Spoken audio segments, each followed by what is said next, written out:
বর্তমানে বাংলাদেশ বিনিয়োগের জন্য একটি আকর্ষণীয় স্থান, তাই আরও অধিক হারে বিনিয়োগ বৃদ্ধির লক্ষ্যে বিভিন্ন দেশকে আহ্বান জানিয়েছেন দুবাইয়ে নিযুক্ত বাংলাদেশের কনসাল জেনারেল মোহাম্মদ রাশেদুজ্জামান। একই সাথে আমিরাতে বাংলাদেশিদের কাজের সুযোগ সৃষ্টি করে দেওয়ায় আমিরাত সরকারের প্রতি কৃতজ্ঞতাও প্রকাশ করেন তিনি। এবং বাংলাদেশের বর্তমানে বিনিয়োগের যে সুন্দর একটা পরিবেশ বিরাজ করছে, সেই পরিবেশের সুযোগ নিয়ে যাতে সেই সুযোগটা নেওয়া হয়, সেই জন্য আমরা একটা আহ্বান করেছি। এর পাশাপাশি আমরা সংযুক্ত আরব আমিরাতের সরকার যে আমাদের এই প্রবাসীদেরকে তারা এই দেশে বসবাসের সুযোগ দিয়ে কাজ করার সুযোগ দিয়ে সেজন্য ধন্যবাদ জানিয়েছে। দুবাই কনসুলেটের আয়োজনে বাংলাদেশের স্বাধীনতা ও জাতীয় দিবসে কূটনৈতিক রিসিপশন অনুষ্ঠানে উপস্থিত ছিলেন বাংলাদেশের রাষ্ট্রদূত তারেক আহমেদও। বাংলাদেশের প্রধান উপদেষ্টা ডক্টর মোহাম্মদ ইউনূসের নেতৃত্বে সবাইকে এক হয়ে দেশকে গড়ে তুলতে আহ্বান জানান তিনি। এই সময় বাংলাদেশের প্রধান উপদেষ্টা ডক্টর মোহাম্মদ ইউনূসের নেতৃত্বে সবাইকে এক হয়ে দেশকে গড়ে তুলতে এ সময় আহ্বান জানান তিনি। অন্তর্বর্তীকালীন সরকার প্রধান প্রফেসর ইউনূস স্যারের নেতৃত্বে আমরা সবাই একতাবদ্ধ হয়ে দেশকে গড়ে তুলি। যার যেখানে যতটুকু কন্ট্রিবিউট করার সুযোগ আছে সেভাবে আমরা কন্ট্রিবিউট করব এবং আমরা একটি সমৃদ্ধশালী দেশ হিসেবে আমাদের নিজেদেরকে প্রতিষ্ঠিত করবো ইনশাআল্লাহ। ধোতালায় প্রধান আশফাক হোসেনের সঞ্চালনায় অনুষ্ঠানে প্রধান অতিথি হিসেবে সংযুক্ত আরব আমিরাতের পররাষ্ট্র মন্ত্রণালয়ের দুবাই অফিসের head of protocol and operation Mohammed Al Bahari উপস্থিত ছিলেন। I wish all the best public of Bangladesh and for all the citizens in Dubai and all the Bangladesh. We wish all the best for you and your country. Thanks a lot.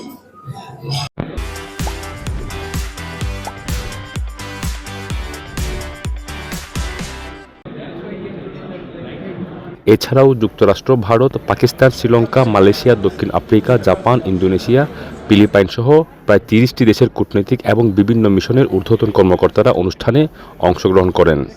Communities, Pakistani and Bangladeshi, who are here in Dubai and in the whole Emirat. So we are looking forward to build on this opening and strengthen our bilateral relation to much higher, rise it.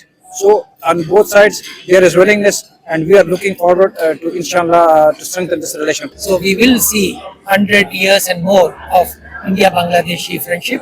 So once again, I take this opportunity to convey the heartfelt greetings of the people and the government of India to our brothers and sisters of Bangladesh on their national day. Thank you. We are also proud. When I look at Bangladesh recently, I was going through the export development of Bangladesh, right? It has grown up by many folds, not double, triple, and more than that.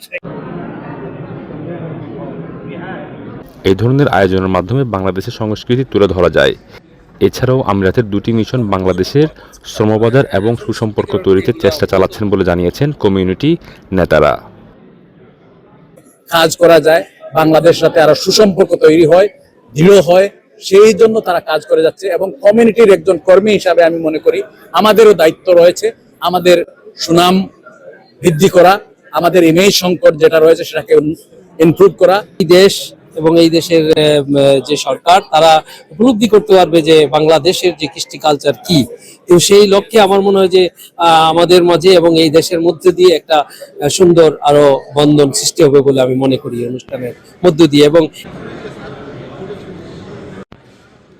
আয়োজনটির মাধ্যমে বিভিন্ন দেশের কূটনীতিকদের সাথে বাংলাদেশের সম্পর্ক আরও দৃঢ় হবে বলে প্রত্যাশা সকলের।